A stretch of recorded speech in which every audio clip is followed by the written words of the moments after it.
नमस्कार दोस्तों, स्वागत है आप सभी का प्रतिज्ञा क्लासेस के यूट्यूब चैनल पर। इस वीडियो में हम जानेंगे कि एमएस वर्ड और एमएस एक्सेल से कैसे क्वेश्चन पूछे जा रहे हैं दिल्ली पुलिस के अंदर। ठीक है, जो दिल्ली पुलिस का एग्जाम हो रहा है आपका 2023 का जो एग्जाम है, अभी चल ही रहा है एग्जाम, उसमें हमने देखा कि एमएस वर्ड और एमएस एक्सेल के काफ़ी सारे क्वेश्चन पूछे जा रहे हैं, लगभग 5 से 6 क्वेश्चन आ रहे हैं। इसीलिए हमने क्या किया कि एमएस वर्ड और एक्सेल के कुछ इंपॉर्टेंट और अच्छे क्वेश्चंस को आपके लिए अलग से लेके आए हैं। इससे पहले का एक वीडियो एमएस वर्ड का आ चुका था, वो आप सभी ने देखा और उसके क्वेश्चन भी काफ़ी ज़्यादा एग्जाम में सेम के सेम रिपीट भी हो रहा है। इस सेकंड वीडियो में भी देखिए क्वेश्चन हम करते हैं, कैसे कैसे क्वेश्चन है, और उन क्वेश्चन को आप लिखिए, क्वेश्चन को याद कीजिए, एग्जाम देने से पहले एक बार वापस रिविजन करके जाइएगा। ठीक है, तो क्वेश्चन नंबर 31 से चेक करते हैं। 31 से क्वेश्चन में क्या पूछा, एक फाइल को पहली बार सेव करते हैं, एमएस वर्ड के ये क्वेश्चन है। ठीक है, जब आप फाइल को एक पहली बार सेव करते हैं तो इनमें से क्या चीज आपको करनी पड़ती है फाइल को पहली बार सेव करने? क्या एक फाइल स्वतः ही सेव हो जाती है? स्वतः ही सेव नहीं होती है। क्या फाइल का नाम और फोल्डर का नाम एक समान होना चाहिए? ऐसी भी कोई कंडीशन नहीं होती है। इसे किसी भी नाम की आवश्यकता नहीं होती है। नहीं, नाम आवश्यकता है, किसी फाइल को सेव करने के लिए उसका नाम होना आवश्यक है। ठीक है, इससे मात्र एक नाम की आवश्यकता होती है, मगर ये प्रिंट नहीं हो रही है। ठीक है, ये भी ऐसा गलत है, प्रिंटिंग में नाम का कुछ रोल नहीं है। तो ऑप्शन नंबर 5 सही है। इसे पहचानने के लिए एक नाम प्रदान किया जाता है। किसी भी सेव करने के लिए फाइल को, किसी भी एमएस वर्ड की फाइल को सेव करने के लिए उसका एक नाम होना जरूरी है एमएस वर्ड के अंदर। ठीक है, चलिए अब ये देखो थ्योरी क्वेश्चन, ऐसे थ्योरी क्वेश्चन भी काफी पूछे जा रहे हैं एग्जाम के अंदर, इसलिए थ्योरी क्वेश्चन भी देखेंगे। इजी क्वेश्चन है, थोड़ा बड़ा क्वेश्चन लगेगा आपको, लेकिन क्वेश्चन पूरा पढ़िएगा, इजी क्वेश्चन होता है बहुत ही। ठीक है, चलिए क्वेश्चन नंबर 32 देखिए कि किसी डॉक्यूमेंट को प्रिंट करने के लिए निम्न में से कौन सा कथन सबसे उपयुक्त है। अगर डॉक्यूमेंट को आपको प्रिंट निकालना है तो इनमें से कौन सा कथन उपयुक्त है? फाइल मेन्यू में प्रिंट कमांड करके सेलेक्ट करके ओके करेंगे, तो हाँ ये बिल्कुल सही है कि हम क्या करेंगे, एमएस वर्ड के फाइल मेन्यू में जाएंगे, जो फाइल का ऑप्शन होता है उसमें जाएंगे, वहां पे एक प्रिंट कमांड होगा यानी प्रिंट का ऑप्शन होगा, वो सेलेक्ट करके बाद में ओके बटन दबाते क्या हो जाएगा, डॉक्यूमेंट प्रिंट हो जाता है। ठीक है, तो बाकी वाले ऑप्शन पढ़ने की जरूरत नहीं है, अपने पास ऑप्शन नंबर 1 सही आ गया। आगे बढ़ते हैं। ठीक है, क्वेश्चन नंबर 33 में क्या बोला है, माइक्रोसॉफ्ट वर्ड माइक्रोसॉफ्ट के द्वारा विकसित वर्ड प्रोसेसर है। अब माइक्रोसॉफ्ट वर्ड जो क्या है, एक तरह का वर्ड प्रोसेसर है, इसको क्या बोलते हैं, वर्ड प्रोसेसर भी बोलते हैं, जो कि किसने दिया था, माइक्रोसॉफ्ट कंपनी द्वारा दिया गया। ठीक है, एमएस वर्ड में वर्तनी की जांच की सुविधा किस टैब में मिलती है? यानी स्पेलिंग की जो जांच होती है, वर्तनी की जांच, क्वेश्चन बहुत बार पूछा गया है। ठीक है, जो स्पेलिंग की जांच होती है इसकी सुविधा किस टैब में मिलती है, किस ऑप्शन में मिलती है? तो हम कहेंगे वो रिव्यू टैब में मिलती है। किस ऑप्शन में मिलेगी? रिव्यू टैब या रिव्यू ऑप्शन में मिलती है।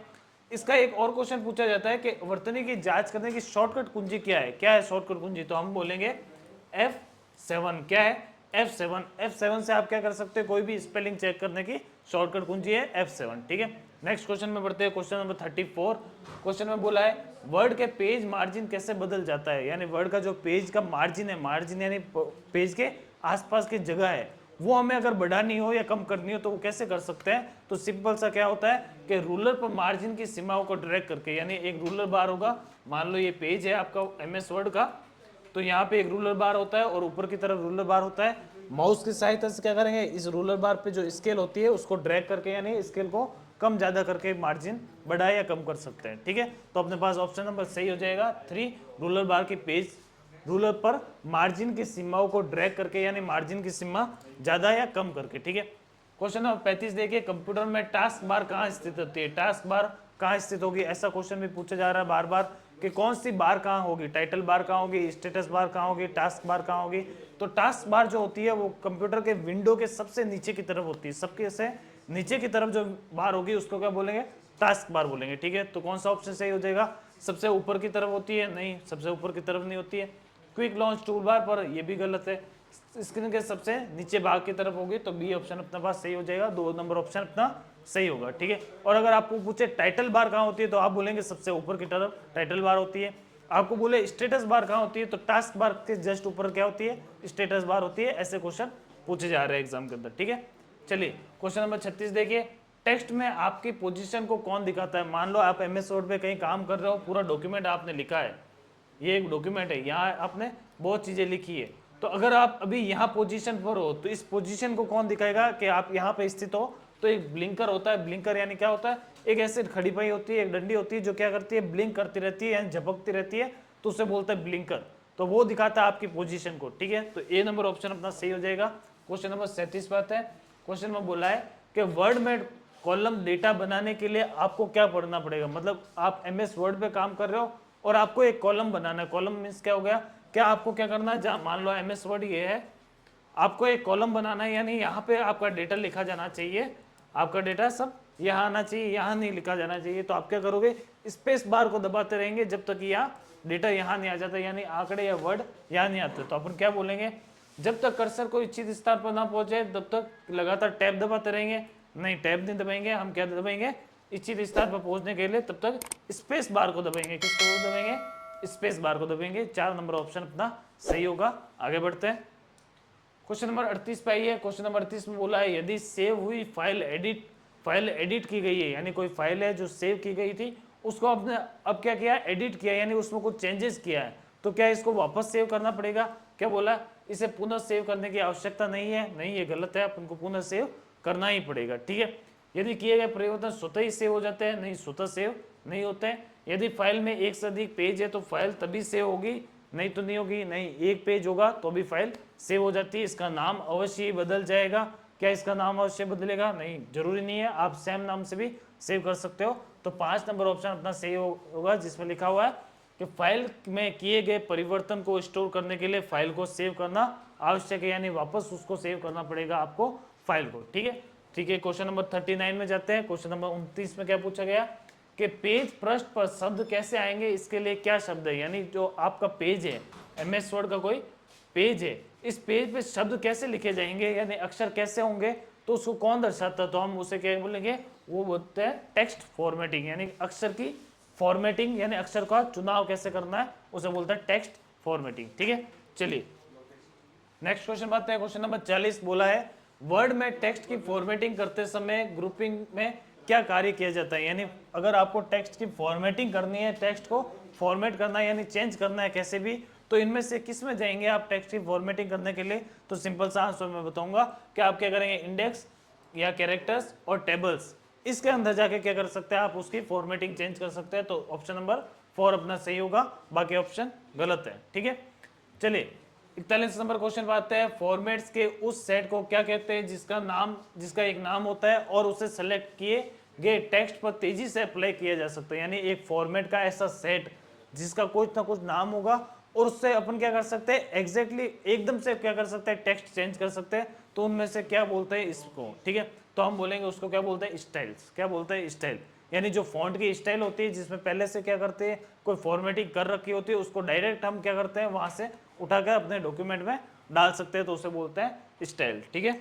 चलिए क्वेश्चन नंबर 43 पे आते हैं। क्वेश्चन नंबर 43 में बोला है टाइप्ड कैरेक्टर का अपीयरेंस है, यानी किसे बोलते हैं टाइप्ड कैरेक्टर का अपीयरेंस, अपीयरेंस यानी दिखाना, तो टाइप किया हुआ कैरेक्टर कैसा दिखाई देता है, तो उसको क्या बोलते हैं अपन, फॉर्मेट। क्या बोलते हैं, फॉर्मेट, यानी जो कैरेक्टर हमने टाइप किया वो कैसा दिख रहा है तो उसे बोलते हैं फॉर्मेट, उसका फॉर्मेट कैसा है, वो दिखावटी कैसा है, तो उसे बोलेंगे फॉर्मेट एमएस वर्ड के अंदर। ठीक है, चलिए क्वेश्चन नंबर 44 पे आते हैं।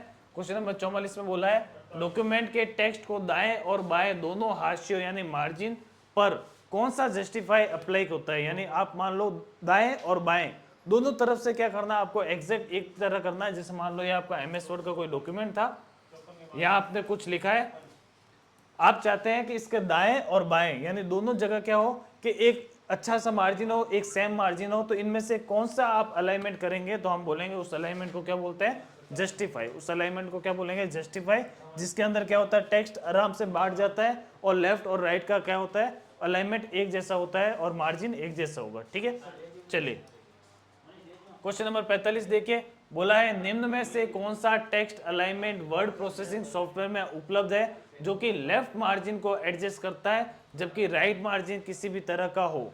ठीक है, तो अगर लेफ्ट मार्जिन को अलाइनमेंट करना है अपन को तो जस्ट उसका नाम क्या होगा, लेफ्ट मार्जिन। ठीक है, लेफ्ट अलाइनमेंट, लेफ्ट अलाइनमेंट। अगर राइट का अपन को मार्जिन सेट करना है तो उसको हम बोलेंगे राइट अलाइनमेंट। ठीक है, और अगर मान लो आपको क्या करना है, सेंटर में लाना है तो उसको जस्ट बोलेंगे जस्टिफाई, उसको क्या बोलते हैं, जस्टिफाई। ठीक है, तो ऑप्शन नंबर बी अपने पास राइट होगा। क्वेश्चन नंबर 46 पे आते हैं। क्वेश्चन नंबर 46 में क्या बोला है कि माइक्रोसॉफ्ट वर्ड में हमें चुने गए पैराग्राफ को दाईं ओर खिसकाने की अनुमति कौन देता है, यानी पैराग्राफ को क्या करना है, दाईं ओर खिसकाना है। दाईं ओर का मतलब क्या है, राइट खिसकाना है, तो इसे क्या बोलेंगे, इंक्रीज करते हैं इंटेंट या डिक्रीज, मतलब क्या हो गया, कि मान लो ये MS वर्ड का कोई डॉक्यूमेंट है, या आप कुछ ना कुछ लिख रहे हो, मान लो यहाँ पे आपका पहले कुछ लिखा हुआ था, ठीक है। अब इसको आपको क्या करना, दाएं और किस करना, यानी राइट साइड में लेके जाना है। तो इससे क्या बोलेंगे, इससे क्या बोलते हैं, इंक्रीज इंडेंट, यानी इंडेंट को मैं बढ़ा रहा हूँ, इंडेंट यानी खाली जगह को मैं बढ़ा रहा हूँ। अब यह क्या आ जाएगा, डॉक्यूमेंट सारा इस तरफ आ जाता है, ठीक है। इसको बोलते हैं इंक्रीज इंडेंट, क्या बोलते हैं, इंक्रीज इंडेंट, ठीक है। चलिए नेक्स्ट क्वेश्चन की तरफ आते हैं। क्वेश्चन नंबर 47 बोला है पोर्ट्रेट और लैंडस्केप क्या होता है। क्या होता है पोर्ट्रेट और लैंडस्केप समझना, तो ये दोनों क्या है, ओरिएंटेशन है, दोनों क्या है, ओरिएंटेशन है, पेज का ओरिएंटेशन। और कहाँ मिलता है ये सब, ये पेज लेआउट में मिलता है हमें पेज का ओरिएंटेशन, ठीक है। तो क्वेश्चन पूछे पोर्ट्रेट और लैंडस्केप क्या होता है, तो हम बोलेंगे पेज का ओरिएंटेशन है। ओरिएंटेशन का मतलब पेज कैसा दिखाई देगा, उसे बोलते हैं पोर्ट्रेट और लैंडस्केप। जैसे आपको अभी ये स्क्रीन दिखाई दे रही है, ये कैसी है, लैंडस्केप है। अगर आपको फोन सीधा कर दोगे वो कैसा दिखाई देगा, पोर्ट्रेट के अंदर, ठीक है। और ये ऑप्शन आपको पूछे किस में आता है, तो आप बोलेंगे पेज लेआउट टैब के अंदर या पेज लेआउट ऑप्शन के अंदर ये आपको मिलता है, ठीक है। चलिए क्वेश्चन नंबर 48 पे बढ़ते हैं। क्वेश्चन नंबर 48 में बोला है डॉक्यूमेंट में शब्द को ढूंढने का सही करने के लिए उपयोगकर्ता कमांड का प्रयोग कर सकता है, यानी इनमें से कौन सी कमांड का उपयोग कर सकता है किसी डॉक्यूमेंट को ढूंढने के लिए और फिर उसको सही करने के लिए। तो ढूंढने के लिए तो क्या होता है, फाइंड ऑप्शन का उपयोग करता है। फाइंड से अपन क्या करते हैं, ढूंढते हैं, और सही करना है तो उसको क्या करेंगे, रिप्लेस कर देंगे, शब्द को रिप्लेस कर देंगे। तो हम बोलेंगे फाइंड एंड रिप्लेस का ऑप्शन होता है शब्द को ढूंढने और उसको सही करने के लिए, ठीक है। चलिए क्वेश्चन नंबर 49 पे पढ़ते हैं। 49 में बोला है स्पेल चेक निम्न में से किस गलती का पता लगाएगा, यानी स्पेल चेक एक फंक्शन होता है, ये फंक्शन किस गलती का पता लगाएगा। तो सिंपल सा, इनमें से जिसमें स्पेलिंग गलत है वो उस गलती को पहचान लेगा। जैसे today is a rainy day, ये एकदम सही है। Today is a rainy a day, तो ये अ डे जैसा कुछ वर्ड नहीं होता है, इसलिए ये क्या करेगा, यहाँ गलती शो कर देगा। इसके नीचे एक लाइन दिखा देगा रेड कलर की, जो बताएगी कि इसमें क्या है, कोई ना कोई स्पेलिंग की गलती है, ठीक है। चलिए क्वेश्चन नंबर 50 पे आते हैं। क्वेश्चन नंबर 50 में बोला है वर्ड का खाली जगह फीचर को कुछ स्पेलिंग, कैपिटल अक्षरों व व्याकरण की त्रुटियों को अपने आप ठीक कर देता है, उसे क्या बोलते हैं। यानी MS वर्ड में वह फीचर क्या कहलाता है जो कि त्रुटियों को अपने आप सही कर देगा। कुछ स्पेलिंग की त्रुटियां, कुछ पैराग्राफ में कुछ कैपिटल लेटर्स की त्रुटियां, उसको ऑटोमेटिक सही कर देगा, तो उससे क्या बोलते हैं, ऑटो स्पेल। क्या बोलेंगे, ऑटो स्पेल। ऑटो स्पेल क्या है, एक ऐसा फीचर है जो कि MS वर्ड के अंदर कोई भी स्पेलिंग को, कोई भी ग्रामर की मिस्टेक को अपने आप सही कर देता है, ठीक है। चलिए क्वेश्चन नंबर 51 पे आते हैं। बोला है यदि आप एक शब्द को टाइप करते हैं जो MS वर्ड की डिक्शनरी में नहीं है, तो उस शब्द के नीचे कैसे कलर की लाइन दिखाई देती है, तो हम बोलेंगे उस शब्द के नीचे लाल कलर की लाइन दिखाई देती है। इसका मतलब क्या हुआ कि ऐसा शब्द मान लो जो कि डिक्शनरी में नहीं है, मतलब वो शब्द की क्या है, स्पेलिंग गलत है, तो वो कैसे कलर में दिखाई देती है, तो हम बोलेंगे वो क्या करती है, लाल रंग में दिखाई देती है, ठीक है। और अगर मान लो शब्द में कोई भी ग्रामर संबंधी एरर है, कोई भी ग्रामर संबंधी एरर है कोई, तो वो कैसे दिखाई देगी, हरे रंग की। ग्रामर संबंधी एरर, ग्रामर रेड कलर में क्या हुआ, स्पेलिंग की एरर, किसकी, स्पेलिंग की एरर, ठीक है, स्पेलिंग की एरर। और ग्रामर संबंधी एरर हरे कलर की, और ब्लू कलर की एरर क्या करी, कोई कंसेप्चुअल, कंसेप्चुअल यानी कोई कंसेप्ट संबंधी जो एरर होगी वो कैसे कलर की दिखाई देगी, वो ब्लू कलर की दिखाई देगी, ठीक है। तो यहाँ से आपको क्लियर हो गया होगा कि अलग 3 तरह के एरर्स है, 3 अलग अलग रंगों में दिखाई देती है। क्वेश्चन नंबर 52 देखते हैं। किसी डॉक्यूमेंट में से कोई वाक्य डिलीट करने के लिए आप किसका प्रयोग करेंगे। मान लो कोई वाक्य आपको डिलीट करना है, एकदम से हटाना है, तो इनमें से किसका उपयोग करेंगे। क्या आप उसको हाईलाइट करके कॉपी करेंगे, नहीं कॉपी नहीं करेंगे। क्या उसको कट करके पेस्ट कर देंगे, तो पेस्ट करने पर तो वाक्य वापस आ जाएगा। क्या उसको कॉपी करके पेस्ट करेंगे, तो ये भी गलत है, पेस्ट करने पर वाक्य वापस आ जाता है। उसको हाईलाइट करके आप क्या कर देंगे, डिलीट कर देंगे, तो ये ऑप्शन अपने पास सही हो जाएगा कि अगर आपको कोई डॉक्यूमेंट में से कुछ पोर्शन डिलीट करना है तो पहले उसको हाईलाइट करेंगे यानी सिलेक्ट करेंगे, फिर उसको क्या कर देंगे, डिलीट कर देंगे हम MS वर्ड का, ठीक है। तो क्वेश्चन नंबर देखिए 53। क्वेश्चन नंबर 53 में बोला गया है एक उपयोगी उपकरण है जो कि आपको डेटा स्रोत के साथ कुछ मुख्य डॉक्यूमेंट को मर्ज करके एक बड़ी संख्या में दस्तावेज बनाने की अनुमति देता है, उसे हम क्या बोलते हैं, तो उसे क्या बोलते हैं, मेल मर्ज बोलते हैं। क्या बोलते हैं, मेल मर्ज। यानी क्या है मेल मर्ज, मेल मर्ज ऐसा एक तरीका है जिसके अंदर कुछ काफी सारे डॉक्यूमेंट हम मिला के एक बड़ा डॉक्यूमेंट बना सकते हैं, एक बड़ा स्रोत बना सकते हैं, उसे बोलते हैं मेल मर्ज, ठीक है। चलिए क्वेश्चन नंबर 54 पे आते हैं। 54 नंबर क्वेश्चन बोला है एक ऐसी वह कौन सी विशेषता है जिससे स्क्रीन पर डॉक्यूमेंट के किसी भाग को देखा जा सकता है, यानी उस विशेषता को क्या बोलते हैं, जिसपे स्क्रीन पर स्थित सभी भाग को देखा जा सकता है, तो उसे हम बोलते हैं स्क्रोलिंग। क्या बोलते हैं? स्क्रोलिंग। जैसे मोबाइल में क्या करते हैं, अपन स्क्रॉल करते हैं, कोई भी भाग नीचे का पोर्शन देखना है तो हम स्क्रॉल करेंगे, वापस ऊपर का पोर्शन देखना है तो हम वापस स्क्रॉल करेंगे। वैसे ही एमएस वर्ड की ये विशेषता है जिसके अंदर एक स्क्रोलिंग होता है जो डॉक्यूमेंट को पूरा पढ़ने के लिए काम आता है। ठीक है, चलिए क्वेश्चन नंबर 55 में बोला है कि विंडो में किसी टेक्स्ट को ढूंढने के लिए कौन सी शॉर्टकट की होगी, यानी फाइंड की शॉर्टकट की पूछी आपको किसी शब्द को ढूंढने के लिए। Ctrl+F क्या होती है? फाइंड की शॉर्टकट की। अब दूसरी सारी शॉर्टकट की देख लिए। Ctrl+E का उपयोग कहाँ करते हैं हम? Ctrl+E का उपयोग करते हैं जस्टिफाई करने के लिए, जस्टिफाई अलाइनमेंट जस्टिफाई करने के लिए Ctrl+E का, ठीक है, सॉरी जस्टिफाई के लिए Ctrl+J है, Ctrl+E देखते हैं सेंटर अलाइनमेंट, किसके लिए?